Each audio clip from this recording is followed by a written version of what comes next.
You're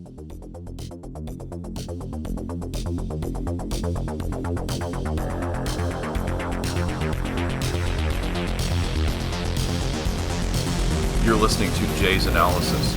This is the introduction to the Jay's Analysis podcast. The only authoritative source for Jay's Analysis is Jay's Analysis. Film, philosophy, geopolitics, the esoteric, and much, much more. Satire and comedy too. Now added bonus for free.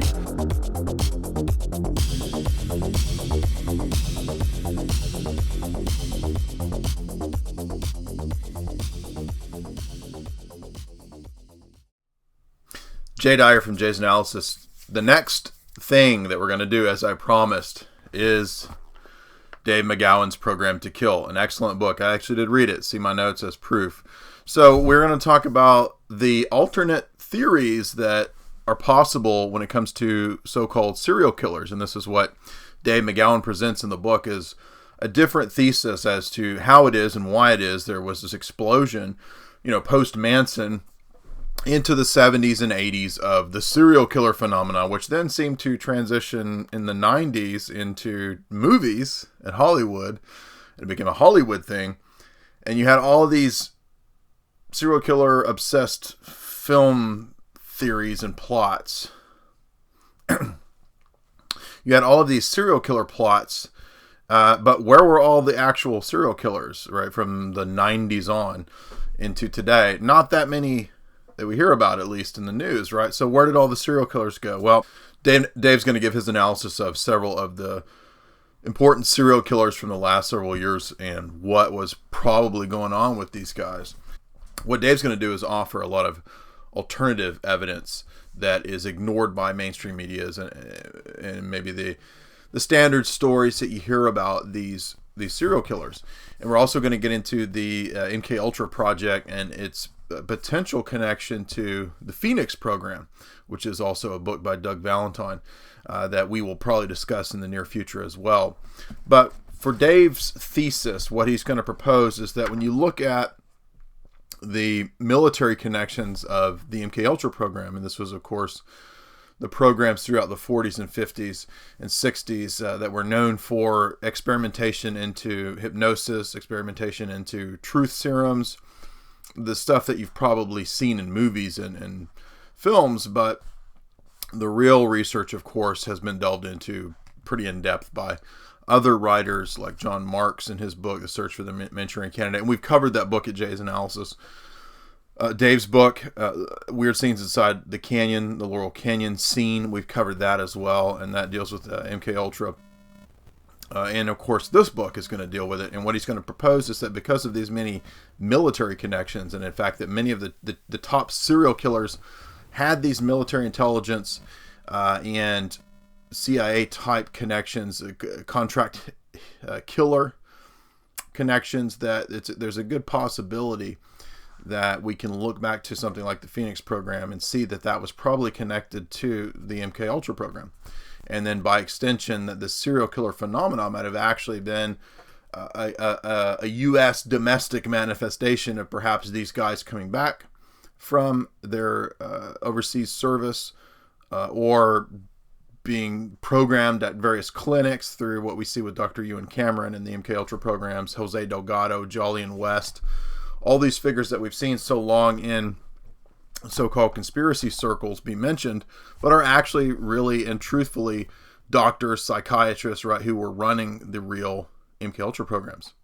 So that's the beginning setting for what Dave's writing about. And this is 2004, so this is prior to things like the BTK killer. So that's another guy, by the way, who is not in Dave's book, but had this pedigree of military and killer type background.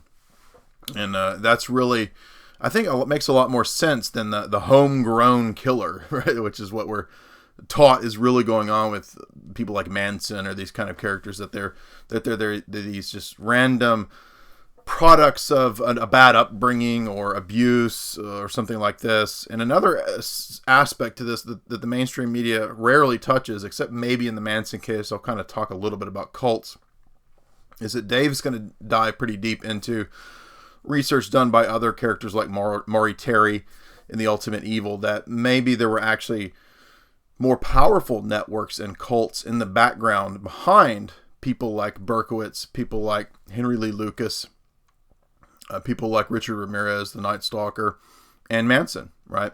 So something beyond the process church even. I'm not just talking about a cult. I'm talking about, people with kind of these deep state, dark, black side of the black ops world, right? Who have a vested interest in maybe using someone like a psychopathic killer in the case where you might need to have a hit. A professional contract killer can have somebody offed. And Dave's thesis is going to be, of course, in part that maybe what happens in some of these cases, and he's going to give some evidence, it's not just thesis, but if police have, say, an unsolved crime in certain districts, right? He's not saying this is everywhere in every police district in the U.S. He's just saying in certain states where you've had the problem of the so-called serial killers, which tends to be, for whatever reason, probably connected to Mexico and drugs and whatnot. Florida, Texas, and California are the main regions where these serial killers just pop up. And, obviously California is like a big one, right? You have a whole bunch of serial killers that have had their reign of terror, all right, out in California. So the first thing, though, that he sets it up is the whole idea of the pedophiles in government, which is interesting because Dave is no longer around, unfortunately. But in 2004, he was writing about this tendency of these sickos and Satanists and pedophiles who do seem to occupy, the important levers of power in various states and in various corporations and so forth. And so that's where he sees that being connected, because it's kind of he's painting a picture of the cultural decline that's also related to the rise of the serial killers, right? You have the 60s revolution, which in Weird Scenes Inside Laurel Canyon, he argued was really fostered and aided and abetted by the establishment, right? Like these characters were given record deals, they were given a lot of promotion, a lot of attention, so that suggests that there was some degree of coordination and that they were propelled to stardom, the specific Laurel Canyon people like the Doors, Mamas and Papas, etc., for a reason.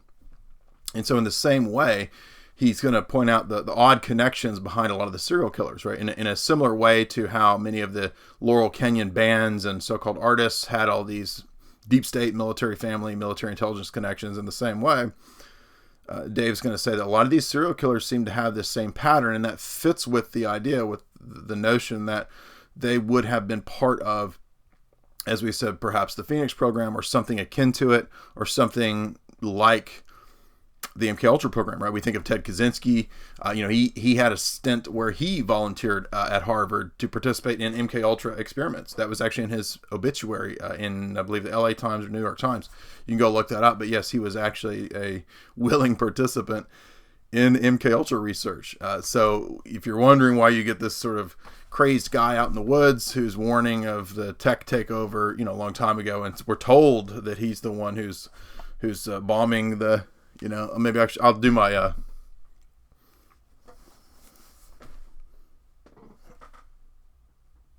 Unabomber. I was actually thinking about doing a full unibrow, and then I would have called it the Unibrow Bomber. I may still do that skit. That sounds like a lot of fun. But remember these pictures that you saw of this guy in the 90s, and he would just be like up on the TV, and they're saying, "Oh, that's the Unabomber," and we know because he sends in these bombs, and he's gonna bomb all these planes. That sounds like a bunch of bullshit to me, but who knows?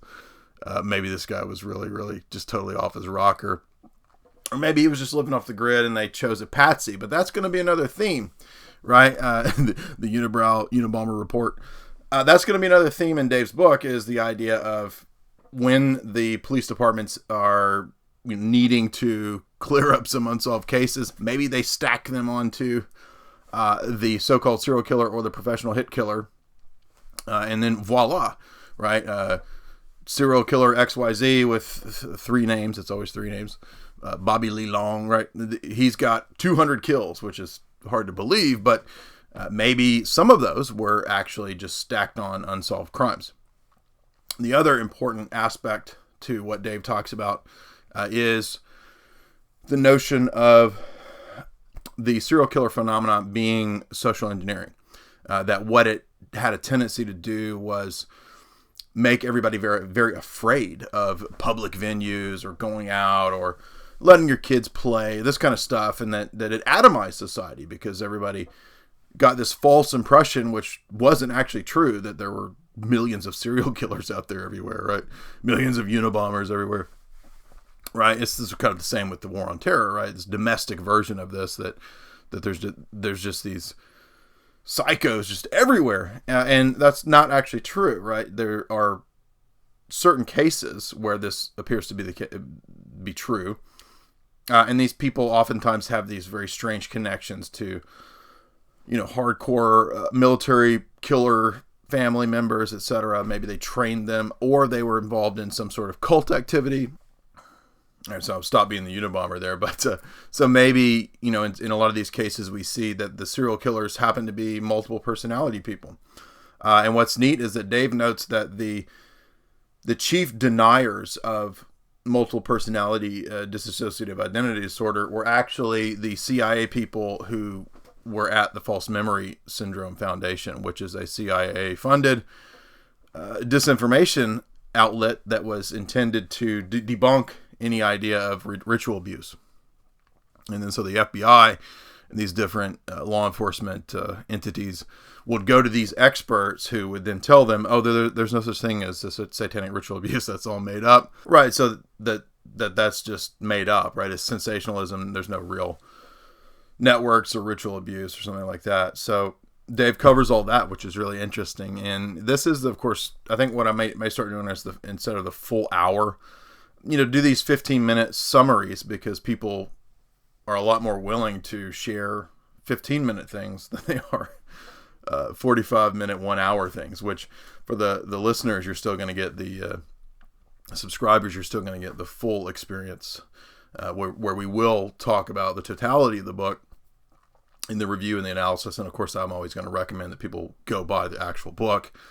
My analysis and review is not a substitute. It's just a survey, in the same way that we might discuss any work of literature or something like that. So you're going to see that a lot of these serial killers have high-level political connections. Why would that be? Why would Rosalind Carter, right, the first lady, be meeting with John Wayne Gacy, right? And this is photos of this. This is a famous picture, which I didn't know about until I heard Dave, give some interviews and talk about his book. And then when I read the book, I was just like, yeah, you can find this online.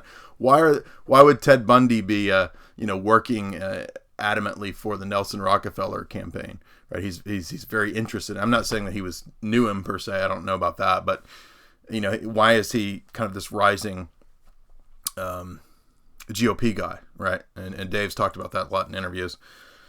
So we're going to see a lot of cults are going to tie into mobs. And this is something I've talked about a lot at Jay's analysis, and they're going to tie into intelligence agencies.